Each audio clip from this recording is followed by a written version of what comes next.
we're actually making things here in Kentucky, and also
Okay, cool. So yeah, my name's Jake. Thanks so much for having me. It's really cool to, I don't know, cool to have some community. I live in a kind of rural situation out near Elizabethtown, and don't normally see this many people in a week, so it's anyway great to be here and meet some of y'all. I work on a video game called Kentucky Route Zero. Let me open up my folder of pictures here. Kentucky Route Zero, which looks kind of like this. It's kind of a dark game. It's set at night. This is the sunset, so it's really nice. But a lot of it is it's pretty dark for this room. So, and Kentucky Route Zero is a kind of slow-paced, melancholy adventure game. We call it a magical realist adventure game that's set in Kentucky in the area around Mammoth Cave.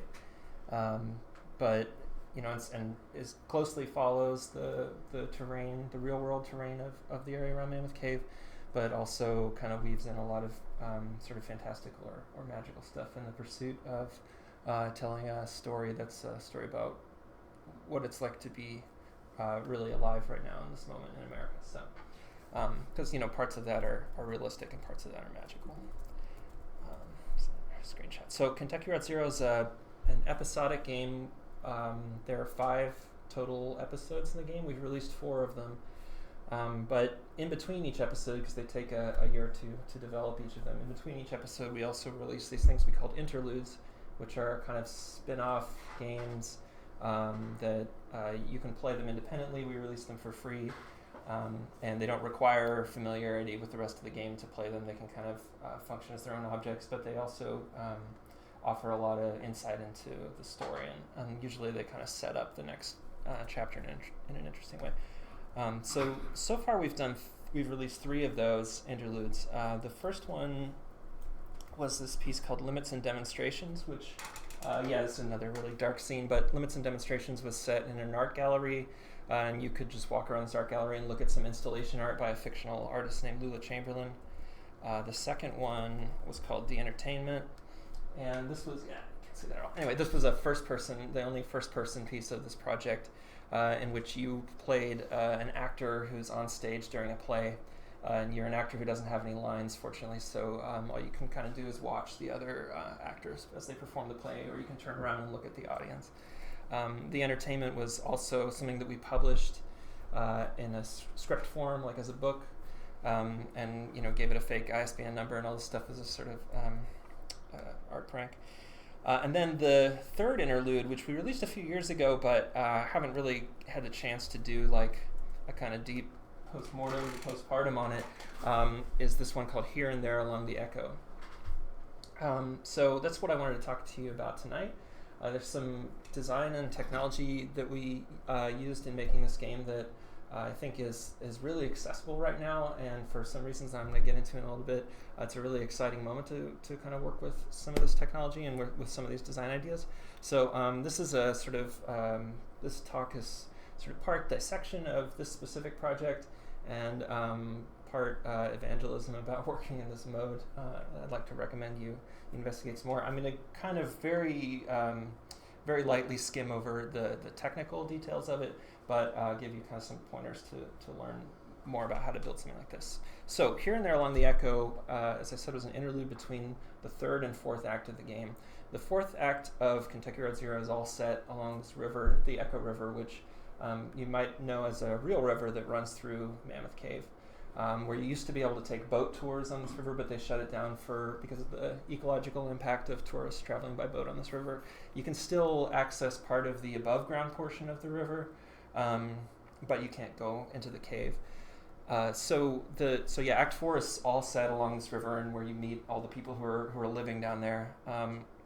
So to introduce that area, we decided to make this kind of fictional tourism hotline that you could call into and get some kind of like, it's sort of like an audio travel brochure. So we released this in a few different formats. The first one that's kind of the easiest to demonstrate was this thing that we called the dialing software. So let me show you what that looked like on our website. Okay, so here's the little microsite for the game. We gave you this phone number to dial. you can go to this eBay auction, which I'll talk about in a second, or download the dialing software. So when you open up the dialing software, this is what it looks like. Hopefully we're really nice with projectors and multiple monitors. No, we're not. Okay. Sorry. Yeah, I may try changing resolution. Okay.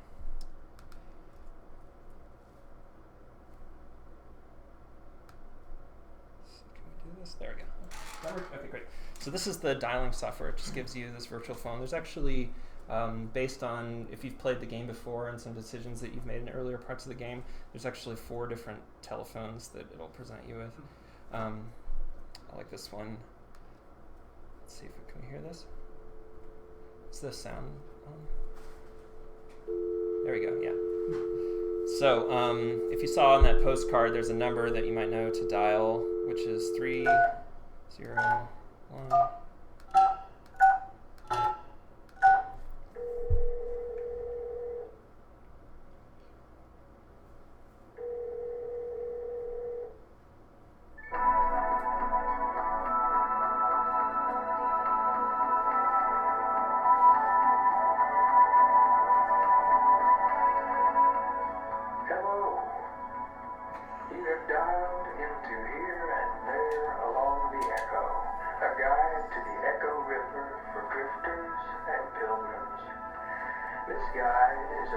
Service provided by the Bureau of Secret Tourism.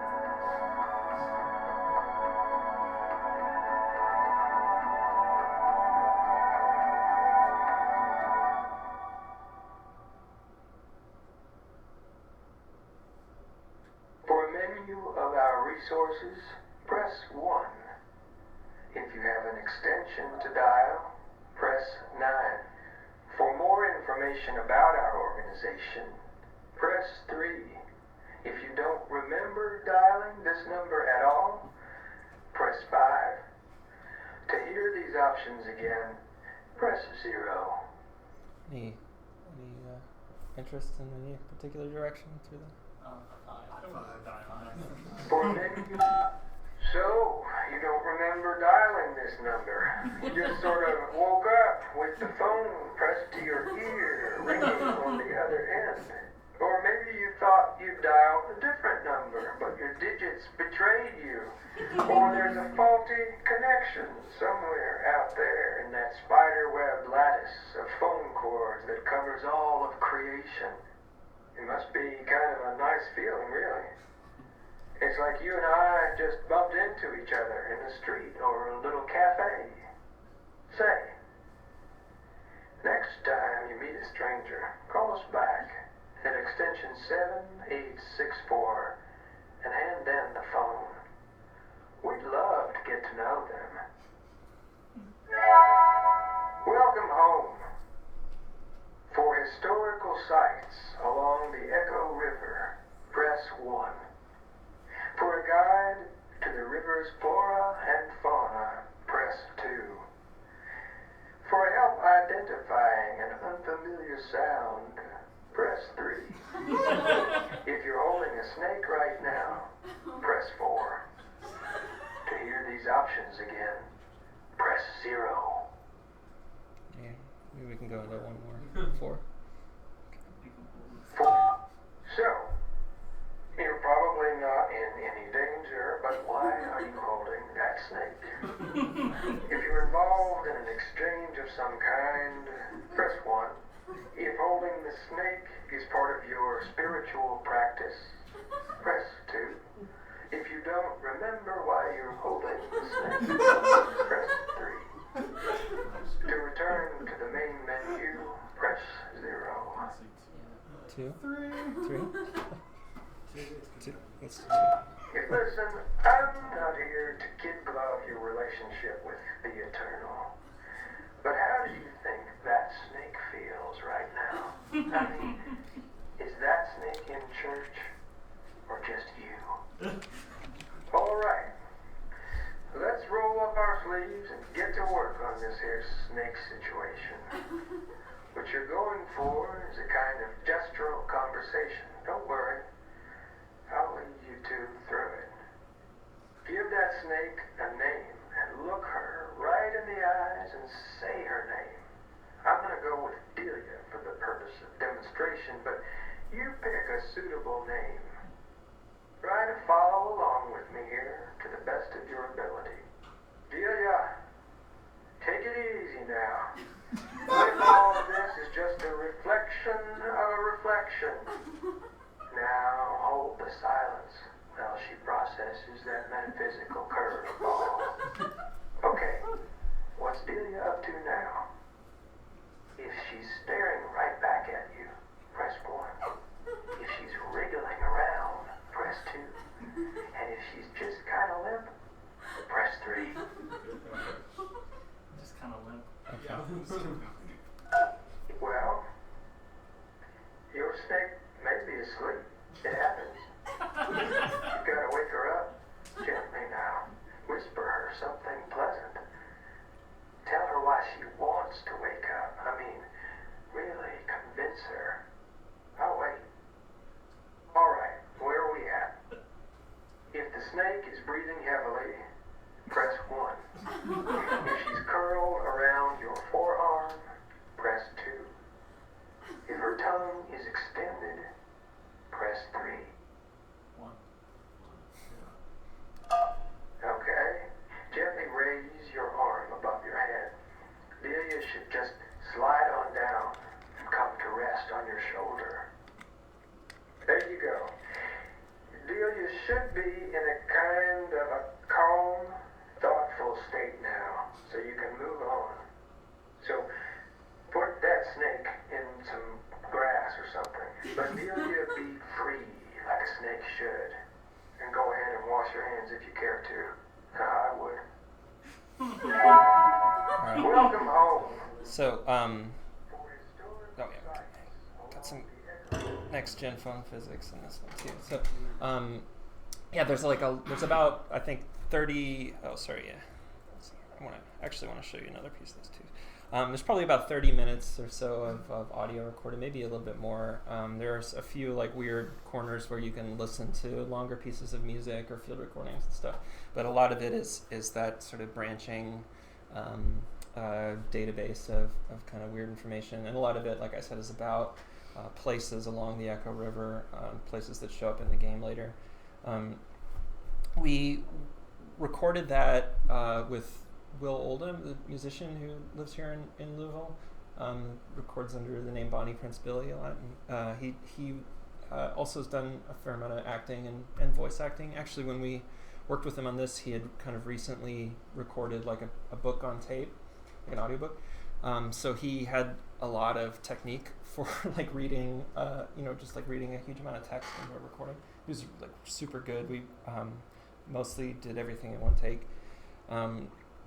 And then Ben Babbitt, one of the other folks that I work with on Kentucky Route Zero, who does all our sound and music, did like some of the musical cues and all that stuff that was sort of distressed and using old equipment and stuff to sound sort of like weird in the 80s. And then in this project, Tomas Comenzi, the other third of Cardboard Computer, did this amazing phone simulation. And another piece of it that I'm going to show you in a minute that Tomas did. I actually also just wanted to show you this phone real quick because I think it's really cool. This is an old phone from like, I think the 40s or 30s or something, and it has a different dialing. Actually, maybe it's a little later than that. But anyway, it's an old phone that has this kind of unique dialing mechanic. So if you listen to this, it's really cool. Anyway, it just sounds really cool. I think this was the only phone that ever used this kind of. It's actually a mechanical system with like reeds. It's like blowing wind past reeds or something. So it's pretty musical, pretty cool. So yeah, you could play this through this dialing software that was free and ran on PC, Mac, and Linux. Another way that you could play this that was a little bit more rarefied was this telephone that you can actually buy that looked like this. And we sold 3 of these, and they were these handmade, custom, weird telephones that only dial one number. So we sold one on eBay, and the auction was we made this one-off eBay account, E-Town Phone Lady, who's this, the eBay account of a character in the game. And in the auction text, there's like a bunch of text that's sort of related to the game and gives you some background information about one of the characters.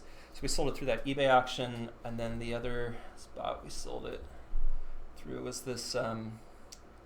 So you're going to see on my YouTube recommendations. Is this? Sorry, let me move it. It's not in my head anymore. We did this video stream auction that kind of looked like a home shopping channel from the early 90s or something, where we sold this model of the phone. And then I don't have any documentation of this, unfortunately, but we also had a live auction at a small theater in Chicago, where we sold another of the phones. So we've sold 3 of these, like I said, and I have another one here that I will set up after this talk if you want to try it. But I want to show you a little bit about what these phones actually are. Yeah, so here are a couple pictures of. So Tomas built these phones using.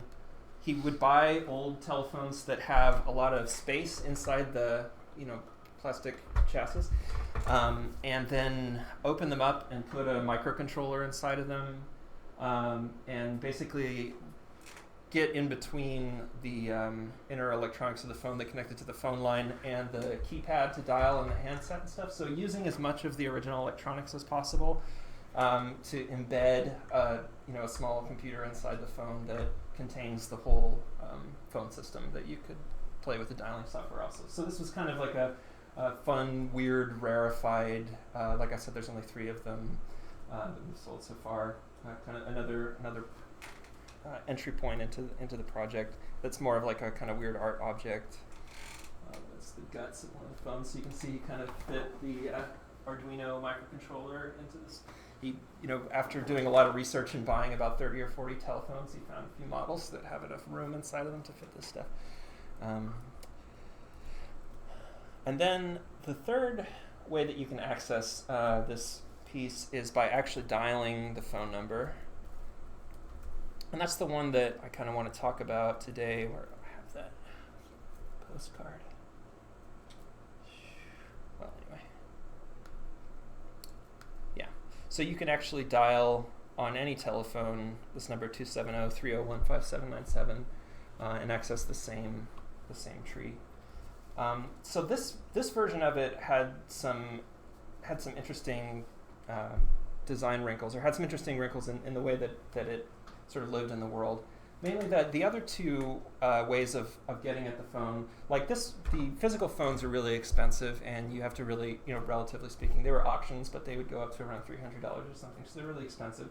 And you have to kind of, you have to follow us on Twitter and our newsletter and stuff like that to know that they're coming up and so on. So you have to be like a big fan of the game to know about that availability. You might stumble across the dialing software for here and there along the Echo in like some kind of roundup of free games or through some random link or something. Even if you didn't know about Kentucky Route Zero, you might kind of stumble across this one.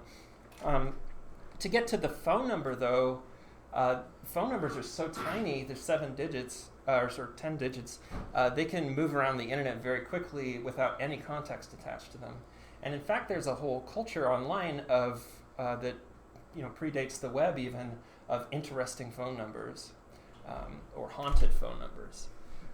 And our weird phone number ended up in that world a little bit at some point earlier this year, and we saw a huge surge in activity suddenly that we couldn't explain.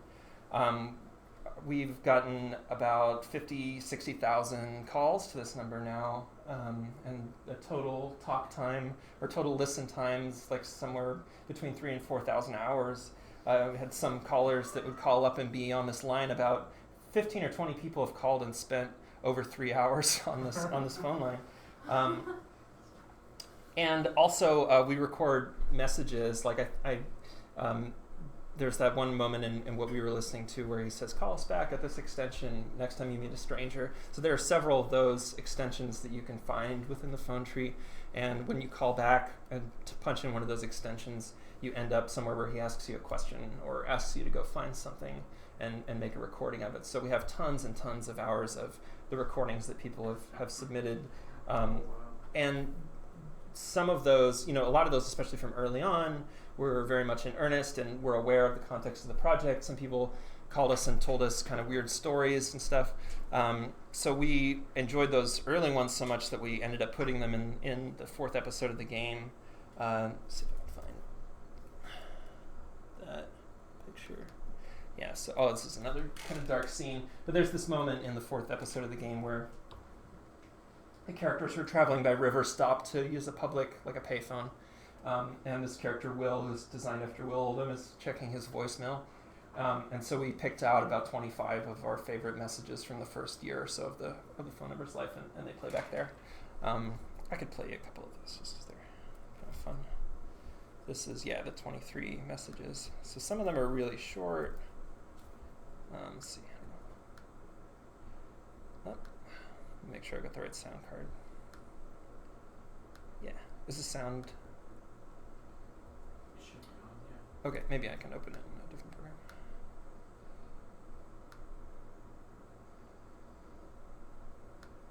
Oops.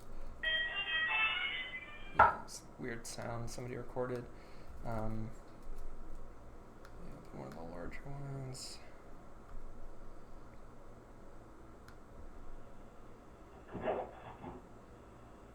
I keep hearing the noises whenever I close my eyes. It's like bells ringing. But the bells aren't metal bells, they're ceramic bells. They're the kind of bells like you normally hear. They're like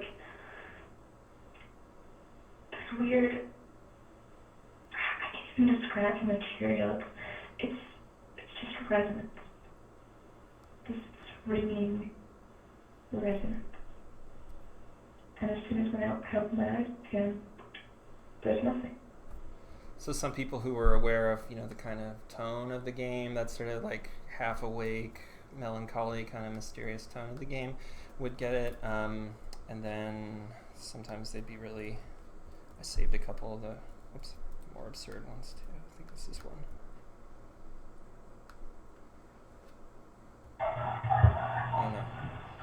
Another weird sound. I like those ones that sound like there's music playing in the background.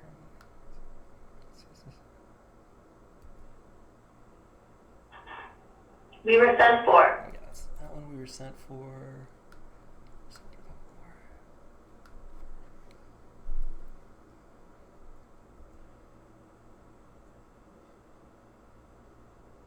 What?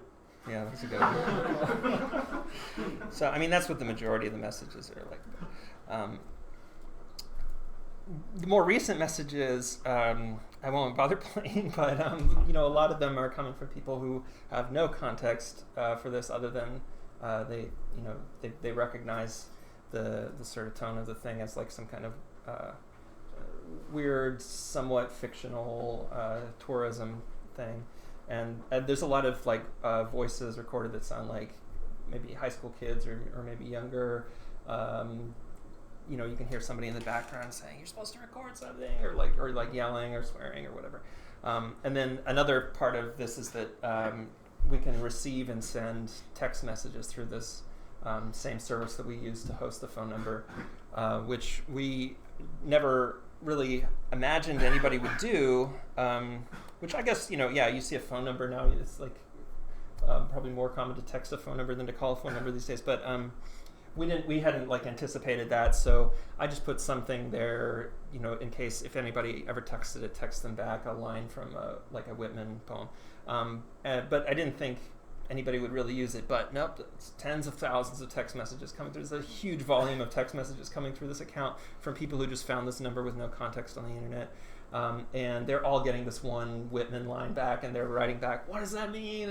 Or whatever, trying to crack the code, trying to interact with it, send the same text back at it, whatever. And there's like to no avail. There's like nothing's going to happen over text message with this. But I mean, there is like plenty of interesting stuff you could do there, but we're not doing any of it.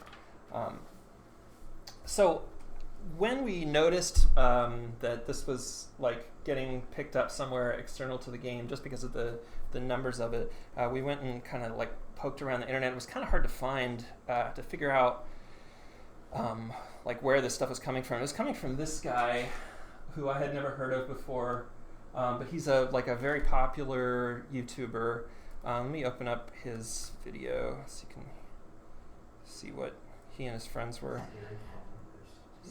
No, we're making a video.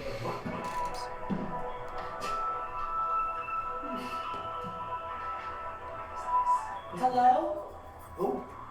You have dialed into here and there along the echo, a guide to the Echo River for drifters and pilgrims. That's me. This guide is a public service provided. So they Press 1. For help identifying something that's happening in the dark, press 2. I mean, don't mind if I do. The wet, rocky contours of the Echo River make for sometimes baffling reverberations. So they're just like reaction videos, right? And this guy and his friends have like a series of very popular videos where they kind of like, they look like adults more or less, but they play like sleepover games like for kids, you know. And so anyway, this is part of this much bigger series, but it has like 4 million views, 4.5 million views. And as a popular YouTuber, he also has like a lot of fans who are trying to kind of replicate what he's doing. So I think I'm not sure where these folks got this number. The guy with on the right, the guy with the longer hair on the right says that he found the number online somewhere, and I haven't been able to identify the original source of the number. Maybe he found it on our website. So what was I saying about that? But yeah, after this seems to be like some kind of like growth point for the project or something. So there's a lot of different. See, I was gonna find another screenshot I took of one of these. I always think this is such a good idea to just have a folder full of images and then I can never find them. Anyway, I've found some other videos on YouTube who are like talking about who are playing this, and it's like kids at sleepovers and stuff like that. So it's kind of like I remember from as a kid like hearing urban legends about haunted phone numbers, and they had numbers attached to them, like if you just keep dialing 6s until it starts ringing, or like these other kinds of, I don't remember actually dialing them, but there were a lot of videos on YouTube of people actually. Here's some kids that are looking pretty dubious. She's a little skeptical about the phone call. And then it kind of also spread in some weird ways. I was just Googling the phone number when I was trying to figure out where this big boom came from, and I found that it was on TripAdvisor.com for the Echo River. It's like the information line for the Echo River. So I thought that was a nice little intervention.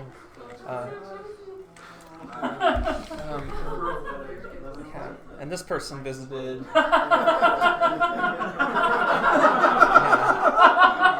So it's pretty cool.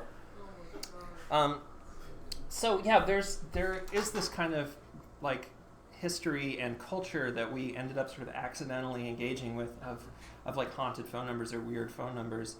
There's also prior to that or I guess alongside that there's a history of video games designed to use the touch-tone telephone system in the way that we were using it.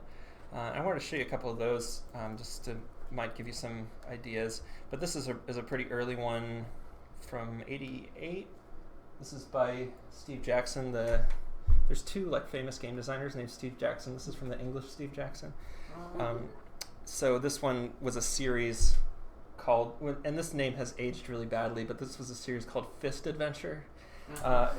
Fist was an acronym that meant Fantasy Interactive Scenarios by Telephone. This was one called Castle Mammon, Lair of the Demon Prince. This one was a single-player one that was kind of Dungeons and Dragons, you would kind of navigate and stuff, making choices the same way that we make choice through the phone tree.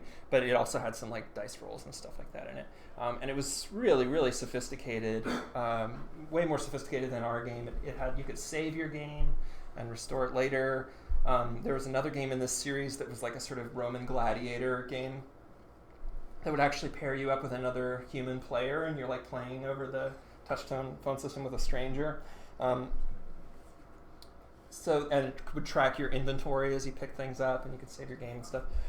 This was all made using technology by a company called Computer Dial that just had some cool computer phone system, like maybe kind of a proto like bulletin board system or something, but using the touch-tone phones. You'll find a lot of this technology also referred to as an IVR, interactive voice response or something like that. I'm not sure if I'm getting the acronym right, but an IVR is like the sort of business world name for this technology about these touch-tone menus. Another old, let's see if I can find this old one is this X-Men one. This is one that I remembered, and when we were starting to talk about making a game for a touch-tone phone, this is the first thing that came to my mind, which is something I saw advertised in the back of comic books a lot in the early 90s and 80s. And so this one, you would call up. It's a 900 number. I was never allowed to call it. It's like really expensive. It's like $1.75 for the first minute, and then something like that. It was really expensive. You would call up, and ostensibly, from what I've read, it would kind of tell you an audio drama, like tell you some sensationalized story from the X-Men comics, and then at a certain point you could kind of barge in at any moment and press a button to summon one of the X-Men to resolve a situation. And interestingly about this one, they have this like prize claim thing where it's like if you beat the game or something, you can claim a prize. But it's sort of like a carnival game because there's actually not, from what I've read, there's like you can't really lose this game. And in fact, they have solutions for each of these characters. If you like at any moment, it's just kind of like a branching story. So you get a prize if you make it to the end of this story by summoning these different X-Men. There were also a lot of games that were really like kind of barely games that were just like trivia things that were movie tie-ins in the 80s. So let's see, where's one of those ones? This is so dumb. I'm never doing this again. This list of files. Anyway, I remember there was one of yeah, right. Okay. There was you would see them like as part of that's the first one. Anyway, they would have like dial in and test your trivia knowledge of Freddy Krueger, and it would you could win a Freddy Krueger T-shirt or something like that. There were a lot of these that were all made by the same company that made the X-Men game, which is called, I think they're called PPI or something like that. And they sort of started with this X-Men game that had some interesting branching narrative, and then I guess they found that they could just ask trivia questions, and it was sort of the lowest common denominator. So that was kind of where they moved after that, unfortunately. And then the other, those are some games that used IVRs or that used phone trees. And like I said, the other part of the other kind of cultural phenomena that we were engaging with is this phenomenon of interesting phone numbers. So these are, here's one. This is 858-651-5050. This is kind of a cool number that just... Adding fast leads to wrong sums. The show is a flop from the very start. There was water in the cellar after the heavy rain. They're not listed in the new phone book. A large size in stockings is hard to sell. The juice of lemons makes fine punch. Smoke poured out of every crack. Serve the hot rum to the tired heroes. Those words were the cue for the actor to leave. A yacht slid around the point into the bay. The place seems dull and quite stupid. Thieves who rob friends deserve jail. The frosty air passed through the coat. Yeah, so this is a really cool number. Anybody recognize any of these sentences or know what these sentences are? These are called the Harvard sentences, and it's a collection of sentences that people use to test telecom technologies because they have the same phoneme distribution. They're like designed to have the same distributions of certain phonemes as the English language does. So they make good short sentences to test how English is transmitting across a phone line or something like that. So why is this just like sitting on a number? Well, it might be something that somebody who installs a phone system in your house uses to dial up and make sure that they're getting a clear connection, something like that. So yeah, this one, if you want to save it to your speed dial, leave it up. But I like this one because you can dial in it, it doesn't present you any context, and the sentences are so kind of poetic and weird. I think because they are sort of designed to be meaningful sentences, but also to like hit all these phonemes, they sort of trace an interesting kind of poetic path. They're cool sentences. And then another like kind of recent interesting phone number is from this ad campaign for the remake of, or the most recent adaptation of Carrie. They flashed this number at the end of the trailer when they would play the trailer on TV. And this was kind of a cool one. It's not on anymore, unfortunately. I kind of wish they had left it up because it's an interesting cultural object in its own right. But this phone number, you would call it up, and it would be the actress's voice from the Carrie remake, and she would like sound sort of distressed and like she couldn't hear you, and then hang up on you. But then she would start calling you back, and you get these increasingly panicked, weird messages from her calling back. It's really scary. So you see, there's another one like this that kind of comes out of the like creepypasta like internet's like ghost story subcommunity. There's one that behaves kind of similarly, where you I wish I had that. I don't have that number written down, but you call this this number that again you would kind of find online without context, and it says like you've reached some remodeling company, and they say like, you know, we've stored your number, we'll call you back. Oh, you heard that one? Yeah, cool. It's like I don't remember what it's called. Yeah, I can't remember either. But and then they call you back with these really. Actually, while you're hearing that message that says we've recorded your number, and call you back with somebody screaming in the background, it's a little unsettling. But then they call you back, and you get these really really psychotic kind of like terrifying messages back from them. So yeah, there's definitely like the horror and the ghost thing are definitely like I don't know. I feel like they're intrinsic in this kind of like weird run-in with a strange phone number that you don't know what it is. It's like so natural, it's so endemic to the experience itself that it's sort of horrifying. Even ours, there's nothing too scary about ours. There's some frank discussion of snakes and snake handling. It's not that scary, but it shows up in these like sleepover parties where they're telling each other ghost stories and calling these creepy phone numbers and stuff. Something about that experience is sort of ghostly or uncanny or spooky, no matter what. And then the origin of the term that I keep using, interesting phone numbers, actually comes from like hacker culture, like in the 70s and 80s. This is a still from the movie War Games with Matthew Broderick from the 80s. I don't know if you've seen this movie or if you remember this movie. The main character is this like bedroom hacker, and he accidentally dials into a computer that's in the military that is running tests or running simulations for nuclear war. And the way he finds that is he's got this computer program running. It's just dialing every number in sequence, right? And this was a real practice used by hackers. It was called war dialing.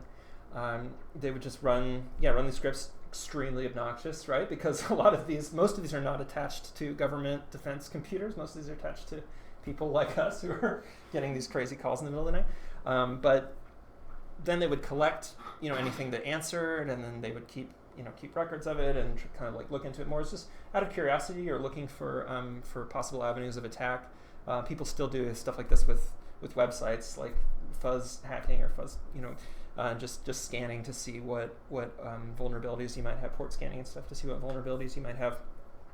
And then those numbers, I remember encountering this phrase, interesting phone numbers, in the hacker magazine 2600. They would have in the back of the magazine or somewhere in the magazine, they would have a list of, here's the interesting phone numbers we found. And some of them were like, oh, this sounds like this is some university, and I wasn't like calling them or like dialing into them, but reading the list, like some of them are like possible avenues of attack or exploits or something, but some of them are just like stuff like the Harvard sentences, like this is an interesting phone number. So they're interesting in that they're possible exploits, but they're also just curiosities. They're also just kind of interesting things to run across. And that's that's been the second life of our piece Here and There Along the Echo, is that it started as this and still is this kind of like component of a bigger story, but now it's also this kind of free floating, weird, interesting thing that people can dial into. That attention that the piece got, that sort of second life that the piece got, has really had me thinking that it's an interesting time to make weird phone numbers, right? Because phone numbers are so easy to spread, and because it's easy to spread them without any context. It's hard to spread a URL without any context, or most things it's difficult to get out there without setting some kind of expectation. But a phone number is so sort of bare. It's really kind of uncanny. So I wanted to talk a little bit about how that aspect of the piece came together. So we used technology called Twilio to do this, or we used the services offered by a company called Twilio. Has anybody ever come across it or heard of this company? Yeah, a lot of you. Yeah. So they've done a lot of they've been around for several years. I'm not sure exactly how long, but this piece, like I said, is from about 3 years ago. So they've been around for several years. They offer technology for doing voice over internet stuff and for doing all kinds of different telecom stuff. They actually have like a really robust platform, and they're very cheap.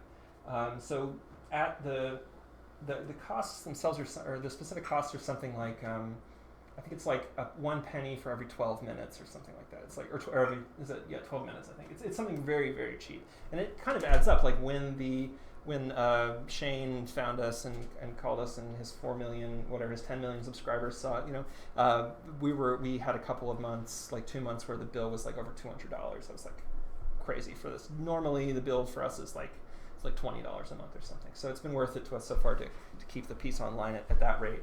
I don't think we could sustain it with a Shane looking at us every month, but it's pretty cheap if your project stays within in reasonable size. So you sign up for Twilio with a free account, and you can buy a phone number, or sort of rent a phone number, I guess. The fees for getting a phone number are there's like a activation fee of like $2, and then it's like $1 a month per phone number that you have. So we have 3 of them that we've used for different projects. But that part's very cheap, and like I said, the text messages and calling are also very cheap, and calling in and leaving recordings, you don't have to pay for storage long term. You just pay this like kind of low fee when you call in. And they have a pretty powerful API, which, like I said, I'm just going to kind of skim over the surface of how this works technically, but I'll show you some of how our piece worked, and it's actually very simple technically. But to start with, this is their offering that for people who are programmers. If you are, for example, if you're like a Python programmer, it's a pretty popular web programming language. They have really good documentation. This is an example script for setting up a website for setting up a phone number that just says something. So there's this one line in here where it says response.say hello monkey. This is actually a text to speech, which is built into Twilio. So if you don't want to record, or if you want to use a computer voice for aesthetic reasons, or if you don't want to record, or for testing, you can just have it speak the lines in a sort of like crummy robot voice.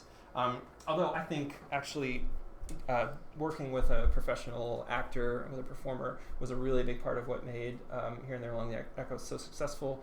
And there are a ton of audio people who are really interested in games. There are a lot more audio people interested in games than there are roles for them to fill in, like game development teams. I say this, I don't have any statistics about this, but I get a lot of emails, or my company gets a lot of emails from game audio people who are looking for work. So that's kind of the impression that I get.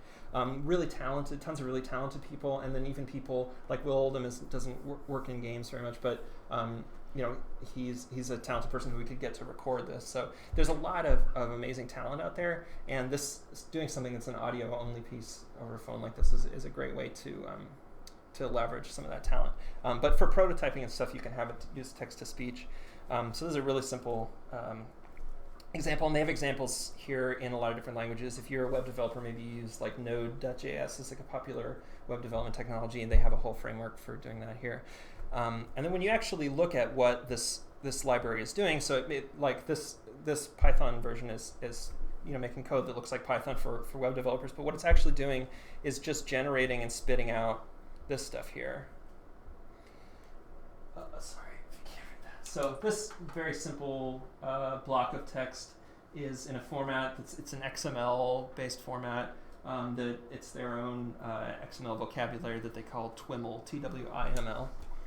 So that's what we made our game in. Is instead of using one of these libraries with some programming language, we just wrote basically a bunch of this TWIML code. Because it's pretty simple too, and it's pretty human readable also. there was actually a kind of a little more involved in our piece because we were using the same scripts to live on the physical telephone and in the downloadable stuff. But we could have completely written this by hand in TWIML. I'm going to show you some of our code, our TWIML code, and what that looks like. So let's see. So here's the intro. This is the first file. So when you set up a phone number with Twilio, you tell it a URL somewhere on the internet that it should go to when the person calls, and it expects that URL to pass their system a block of this TWIML code, right? So in a TWIML file, you have these response tags, and then you have a list of commands in sequence. So these are pretty human readable. This is a pause of 1 second. This play tag tells it to play an audio file, or there's a say tag that you can use for the text to speech. But all our stuff is just none of none of the here and there along the echo TWIML code is much more complicated than this file. It's mainly just playing an audio file and then telling the phone system where to go next. So here's just the URL for that MP3 file that it should play when it starts up. Which, yeah, I guess might sound being a little bit weird, but yeah, it's that opening music, right? And then it says redirect to this intro options file, so I'll show you what that file looks like.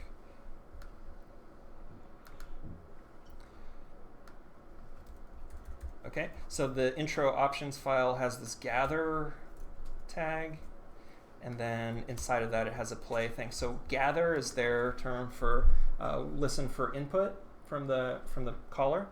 So the caller can type in a number with the touch-tone phone, or they can talk, like how your bank has that thing where it says like say press or say one. It's so obnoxious and it's like garbage, but you can do that with Twilio. I haven't actually tried their implementation. It might be better than my bank's implementation, but anyway, you can do that if you want to. It has a sort of like a timeout, so there's a default timeout 10 seconds or something like that, or if they don't press anything, then it just moves on to the next thing. So the next thing after this gather would be this redirect, which takes it right back to the same page that it's on. So just it gives them like 15 seconds to press a button, and then it just restarts. And then, so in this case, we're gathering digits. So I said num digits 1, so just listen for one button to be pressed.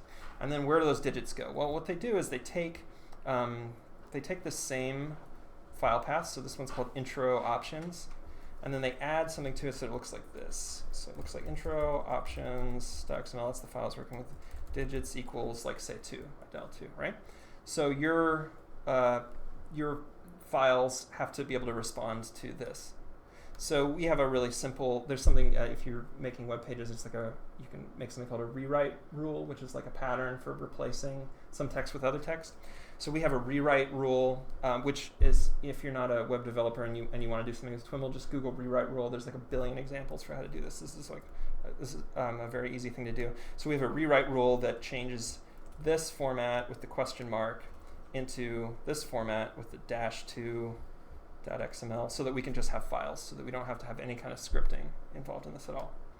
And so we just have another file. So 2 is like not a valid option, I guess, so it just redirects. Let's see what's one that's a valid option. So here's a valid option 3. And this one we just redirect to another file called about the bureau root. This is where I play another sound file that gives you the options for the information about the bureau. So that's the whole structure of it. It's very, very simple. And you can do a lot with this. There's a lot of stuff that we're not using that we could be using that Twilio offers. If we were to use their API, we could do stuff like what I was talking about, the fist game that saves state.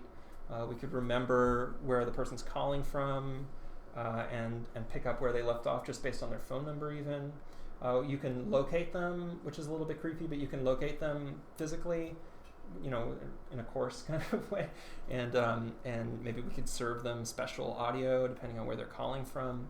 You can connect them with somebody else who's also called in at the same time, which is for writing like really boring teleconferencing software, but also could make for a really interesting game or a kind of weird experience where suddenly it's like chat roulette or something like that. So there's a lot of interesting stuff that you can do using these sort of like boring telecom app framework things for creative uses. Like Steve Jackson, who made the Fist game, I remember reading an interview with him where he said this company approached him and said, we have this technology to do this phone computer system. Do you think you could make a game with it? And he said to him it was like somebody gave him a deck of cards and said, we've been using this to tell fortunes. Do you think you could make a game with it? There's just like so many different like possible mechanics that just start to spring from these very simple sort of mundane techniques. So that's Twiml. That's a kind of brief overview of how we do it. The Twilio documentation is fantastic. So if you're interested in exploring that way of producing stuff more, it's just twilio.com, and then there's a docs link up at the top here, and you can get it either in your a programming language that you're comfortable with, or a reference for just how to implement Twiml itself. But there are some better ways to do it now than there were when we built this. So one new way of building applications for Twilio that I'm really excited about, that I only learned about very recently, I think it's pretty new actually, is this thing called Tinsel. And Tinsel is made by a guy named Mike Laserwalker. His Twitter account, I think, is Laserwalker. Because if your last name is Laserwalker, that's your username. So yeah, he's an artist. I believe he's based out of Massachusetts. He's a really interesting artist, and I'll show you some of his other work I saved on here. Switchboard. Yeah, he made this cool piece called Hello Operator. That's an actual cool. Yeah, it was at the GDC Alt Control, I think, or maybe he played somewhere else. Yeah. So this is Mike's game where you're a switchboard operator, connecting lines and stuff. I think it's kind of like Diner Dash or something, right? It's like a kind of time management thing. So his project, that's how to find him. His project, Tinsel, is a tool for making interactive, phone tree stuff. The backend for it is Twilio, but you don't have to set up any kind of server or anything yourself. You just have to make a Twilio account, and then Tinsel is all hosted by, with his, he hosts this stuff. And then he has instead of writing this kind of bulky, inflexible Twiml code, which is very good for doing very simple, blunt stuff, like I was saying, you can write a story in Tinsel in its own programming language, which is it's JavaScript. It's like a mix of, if you're a web developer, it's a mix of like JSON and JavaScript. So it's like JSON, but you can embed JavaScript commands in it. The other way that you can make stuff for Tinsel is that you can write it just using Twine. How many of y'all have used Twine or seen Twine? Okay, so Twine is a hypertext authoring tool that is used by a lot of game designers to make like browser-based text-centric games. It's very, very easy to use, and it's really fun to use, and it's very writer-friendly. So this is an example of a Twine block that would convert into Tinsel code. Let me get it a little bit bigger. So Twine has this concept of, I think they call them story formats. Is that the right term? You can correct me. But it's like a sort of wrapper for your story that adds, for your Twine story, that adds some functionality or some decoration or a certain kind of rendering. So Tinsel has a Twine story format that exports code in the Tinsel format. So you can basically do all the authoring in Twine and then load it into his tool here, and then you have a hosted dial-in phone system. And it has all the core Twilio functionality, so you can play audio files that you've recorded with a voice actor. You can use the text-to-speech stuff for prototyping and so on. You can store state. You can have save games and stuff like that. It's a very robust, really cool platform that I haven't gotten to work with yet, but if you were starting a phone system project using Twilio, this is where I would point you if you emailed me and asked me what you should be using. But yeah, ultimately it's just spitting out the Twiml code that I was showing you we were kind of writing by hand. But it's a cool project. And then another very new thing that I think they just announced like 2 days ago is that Twilio themselves are making a new like drag and drop interface for designing these phone systems. And so yeah, I haven't tried this yet because it's like in a closed beta right now. But they've posted some screenshots. Let me show you kind of what this looks like. Sorry, it's a little crunchy. But yeah, it's like a visual like data flow style programming thing. This is a lot like what Twine looks like. Yeah. So, and you can do a lot with this. You can record messages, you can store data, you can receive and send text messages, or you can just do a simple phone tree, but just all within your browser by kind of making these nodes.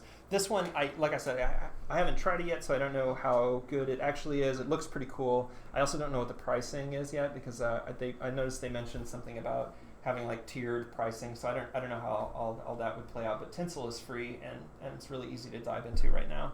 But this might be something that, this might end up being something really powerful to work with too.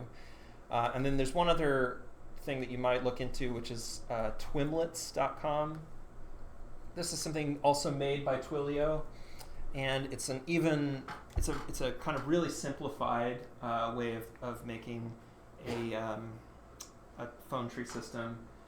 It's so simple that I'm afraid it's like a little bit too simple. It might be kind of hard to use for anything at scale, but if you just want a phone number that when you call it, it plays a certain recording to you, you can do that in like a couple of clicks through this Twimlets thing.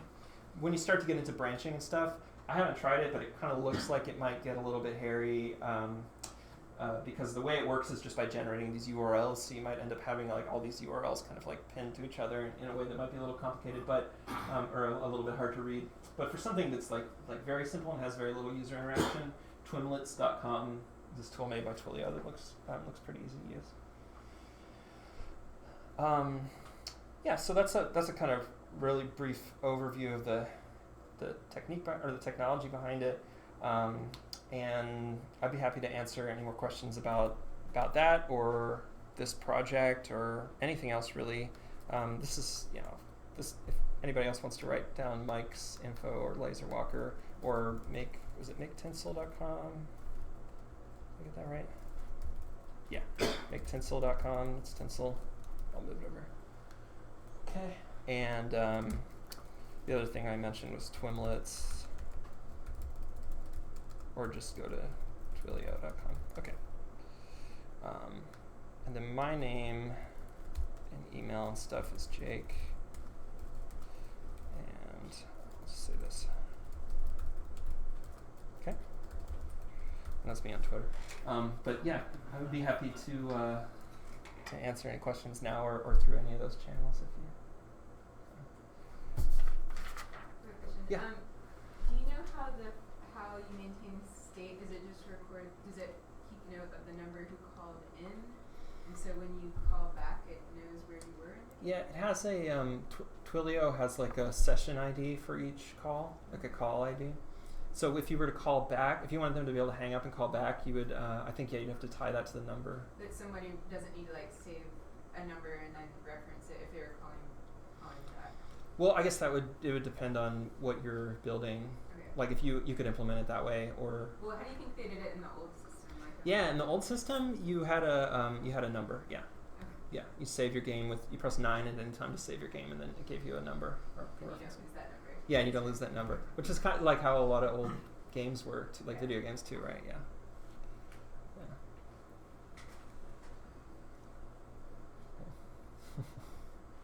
Hey. Oh, sorry. Oh, sorry. Where does the studio name come from? A cardboard computer? Yeah. A friend of mine donated it to us, but I think he got it from the Dynabook. You know, the Dynabook was a computer that Alan Kay designed back in the 70s at Xerox.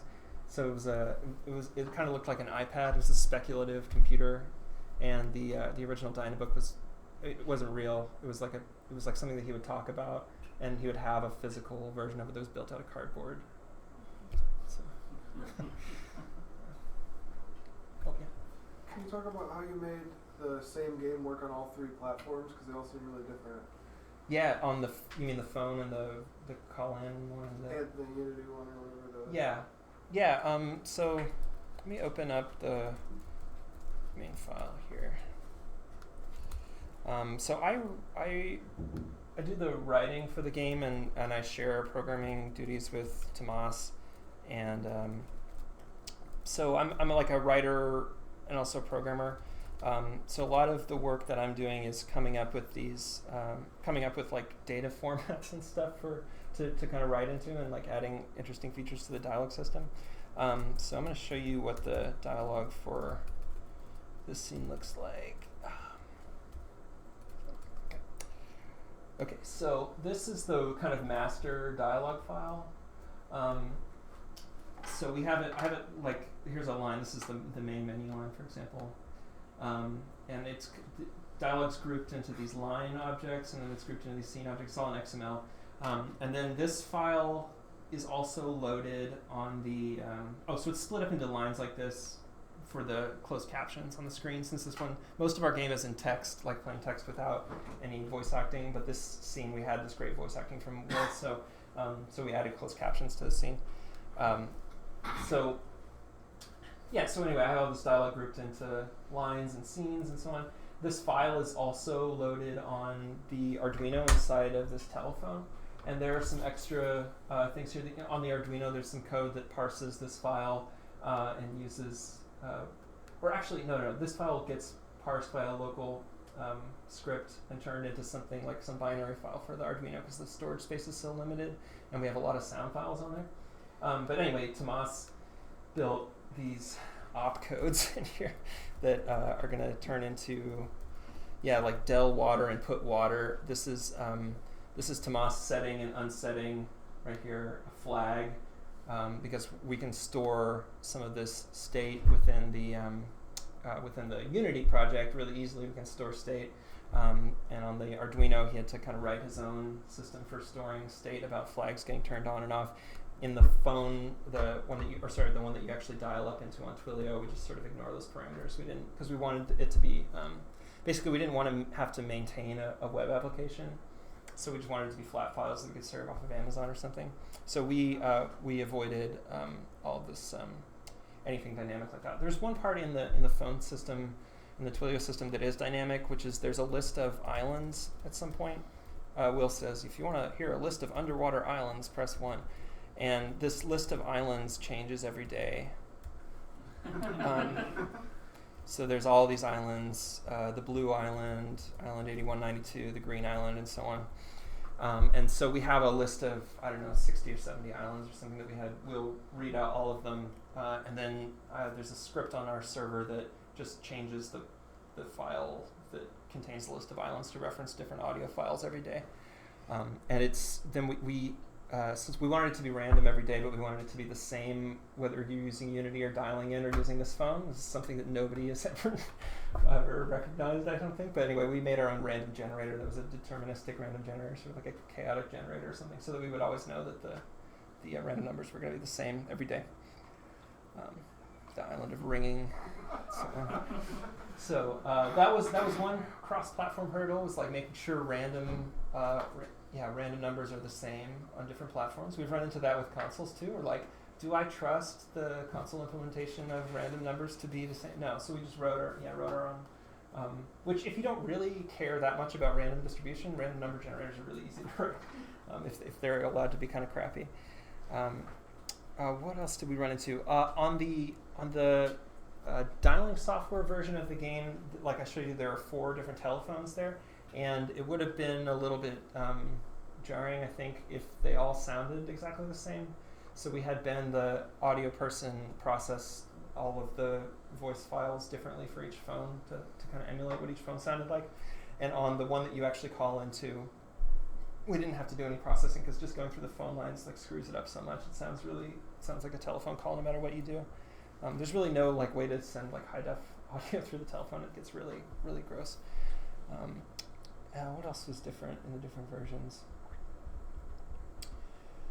I think that was it. Yeah, but they each have their kind of interesting wrinkles. Like, it's cool to be able to call the Twilio one from anywhere. This one's a cool object. And one thing that I really like about the dialing software is that it has all the really nice physics, like the phone cord gets tangled up and stuff like that. So, cool. Any other questions? Yeah. I know you said that it's not the phone game, but the other one is episodic. Mm-hmm. Did you kind of have the arc in the beginning, or did you? Because you said this kind of blew up in a way that you didn't expect. Yeah. So. Yeah, we have the main game, it has a story arc that we designed in the beginning, and we were deliberately very vague with ourselves, to give ourselves a lot of permission and leeway to change things, and to discover things, and everything has ended up being way longer than we thought it would be. Every episode has ended up being 2 or 3 times larger than we thought it would be early on. The thing with having these interludes in between each episode was not part of the plan at all. When we first released the first episode of the game, some people were having trouble with some of the, one of the graphics shaders wasn't rendering right, and it was this kind of older shader feature that some cards didn't support, that we were using quite a lot in the first episode, and we weren't really sure how to identify exactly, how to tell them what the system requirements were, because it seemed kind of off and on, what would support it and what wouldn't. So we built limits and demonstrations as a demo, basically, to demonstrate the game, to check the limits of your hardware. All of the artworks in the limits and demonstrations scene are different graphics card features that we wanted to test out, or except for this one actually, but some of the other artworks are testing these different shader features. So we would say download limits and demonstrations, and if you don't see an artwork in this slot, then your card's not compatible. But it was really fun to do, and gave us this opportunity to give some interesting background on one of the characters, who was this character Lula Chamberlain, who becomes a pretty major character in the story. She was we had imagined her as a really minor character, but then once we kind of got into exploring her character in this interlude a little bit more, it kind of grew in our estimation of it. So it's been really, we've been working on this project since 2010, late 2010, which was 7 years ago. So this is the longest I've ever worked on any project, and I think it's been really important for us this whole time to kind of keep it open to change direction, so that we the idea phase is so inspirational, and everything is so alive, and then the implementation, the longer it goes on, the more difficult it gets to. So I think it was a really important thing, or it has been really important for us to be able to execute the whole project, to kind of leave room for decisions to be deferred until later, because that's the kind of exciting and inspiring part of the process. Although I get a lot out of the work itself too, the execution too. Cool. All right. Okay, well, thanks so much, y'all. I'm going to set this phone up if you want to try using it. I just got to plug it in. Thank you.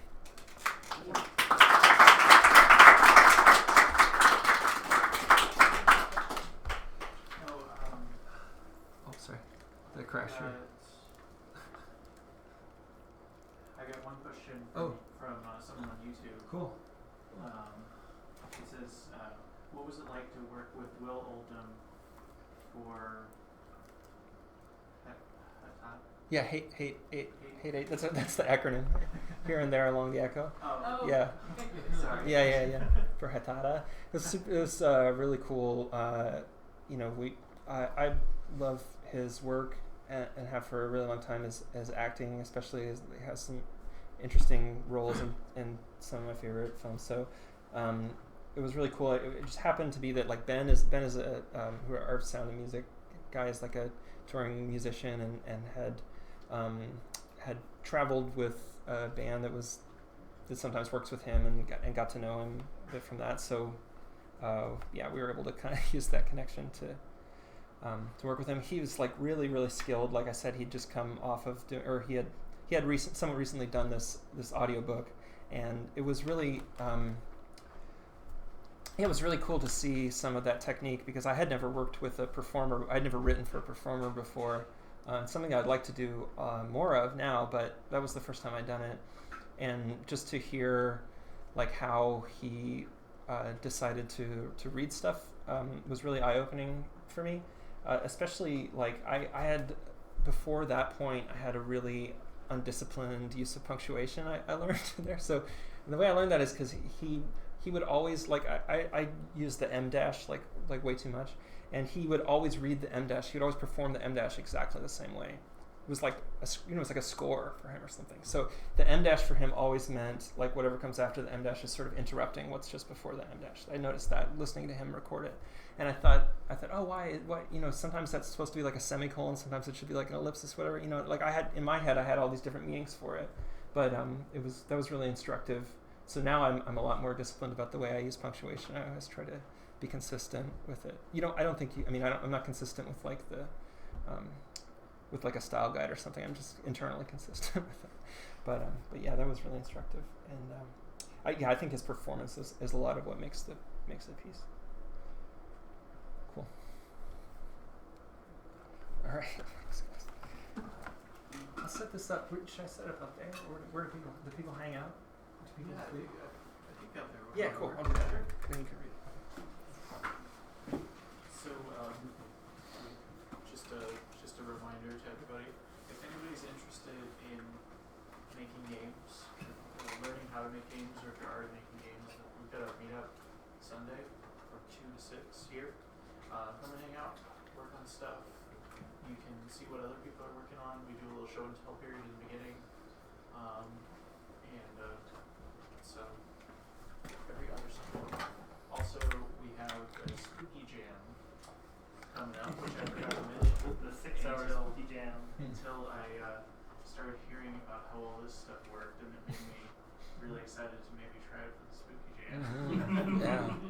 But Alan, do you know the date for that? Yeah, October 13th. It's only 6 hours. So come make something for Halloween.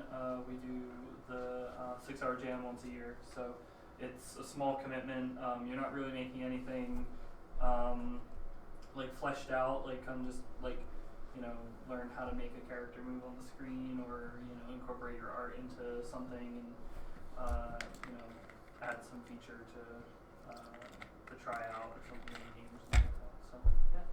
A great example of something you could do in 6 hours is a twine game, or at least get started with one. And that's also something that you could do with having no programming experience, not even like wanting to learn programming, but you can build a game like that. You can put some art in it. You can just leave it text. You could build something. Make a ghost story. Yeah, make a ghost story. Yeah. So it's a cool time just to come and be creative for 6 hours, and I guarantee it'll be 6 hours well spent.